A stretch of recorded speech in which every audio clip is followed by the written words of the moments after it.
Tips konten ketiga, setting ruangan dan alat.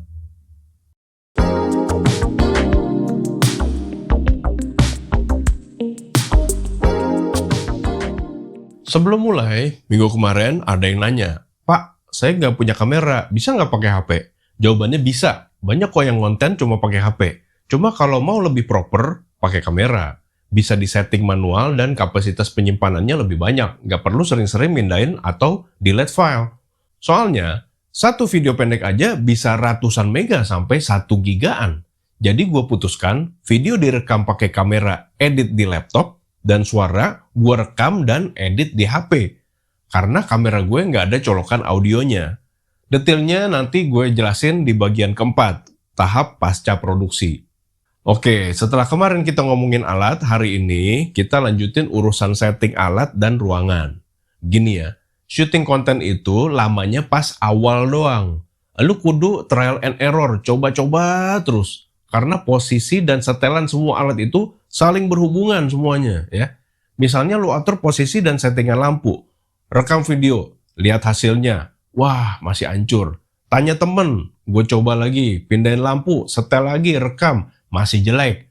Mungkin settingan kamera nggak pas. Setel lagi, rekam, masih kurang. Tanya temen lagi. Gue coba pindahin kameranya, setel lagi, rekam, terus sampai dapat hasil yang maksimal. Kayaknya bagi gue, ujian mental terbesar tuh di tahap ini. Mulai kepikiran yang enggak. Jadi gak ya gue ngonten? Terusin gak ya? Capek, pusing, hasilnya belum jelas. Serba ragu-ragu apakah akan berhasil. Kira-kira seminggu tuh gue baru fix setting alat dan ruangan, sekaligus berjuang mengalahkan kekhawatiran di diri sendiri. Nah, begitu dapat posisi alat dan setelan yang fix, ya udah, gak usah dipindah-pindah lagi, gak usah disetel-setel lagi. Gitu aja terus. Jadi sebetulnya lamanya pas pertama doang. Selanjutnya, kita bisa konsen ngonten. Ini denah ruang syuting gue yang 3x3 meter itu. Udah harus muat semua alat. Karena sempit, maka harus efisien tempat banget. Ini settingan awal video-video lama gue. Sejak awal, gue putuskan mau format videonya landscape atau horizontal kayak YouTube. Guenya duduk di tengah, jadi samping kiri kanannya bisa untuk nunjukin gambar, teks, dan lain-lain. Nah, karena formatnya landscape, maka background gypsum yang dilapis kain gue taruh landscape juga. Nggak ada pilihan dia harus sejajar sisi dinding. Kursi gue, meja teleprompter, dan kamera tusuk sate 90 derajat dengan backdrop. Tapi jarak terlalu dekat. Hasilnya video isinya kepala doang. Terus juga ada bayangan di backdrop karena lampu diarahkan ke gue. Lalu gue setting ulang. Backdrop gak berubah, tapi posisi kursi gue miringin 20-25 derajat. Kamera dan teleprompter ngikutin. Keylight atau lampu utama bisa rada depan karena gak bakal ada bayangan. Tapi fill light atau lampu pengisi arahnya harus sejajar background. Ada masalah lagi, gue pakai kacamata, jadi lampu nggak boleh terlalu depan. Bisa ada pantulan di kacamata gue kayak gini nih ya. Terus satu hal lagi, lu juga butuh kabel roll ya, yang ada 4 colokan listrik. Taruh di tengah-tengah supaya semua kabel lampu dan laptop nyampe.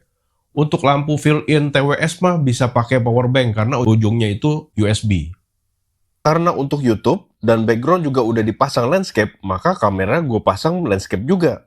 Mode kamera gue atur M atau manual, ISO 800, F atau diafragma 5,0, speed 1/4. Ini khusus untuk kondisi gue ya. Ruangan, pencahayaan, jarak, posisi, alat yang gue pakai. Kondisi lo pasti beda settingannya. Untuk settingan video di kamera, gue setel file format MP4. Record setting 1920 x 1080 25p. Maksudnya, nanti output videonya akan berformat MP4 dengan resolusi 1920 x 1080 pixel dan 25 fps atau frame per detik. Nanti pas ngedit formatnya kudu disamain biar outputnya matching. Nah, jadi ritual gue tiap mau syuting, 1, nyolokin kabel roll dan nyalain semua lampu dan laptop teleprompter. 2, matiin lampu kamar dan tutup pintu. 3, nyalain kamera, atur zoom sampai pas background ya. Jangan sampai kelihatan lampu.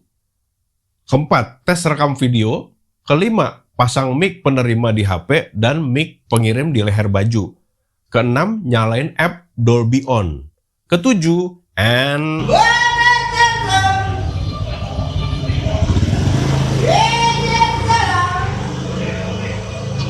beginilah kalau tinggal di gang yang rame dan ruangan nggak kedap suara. Kudu sabar ya, nunggu tahu bulat, pawai ojek, pedal pop lewat dulu, baru ngerekam lagi.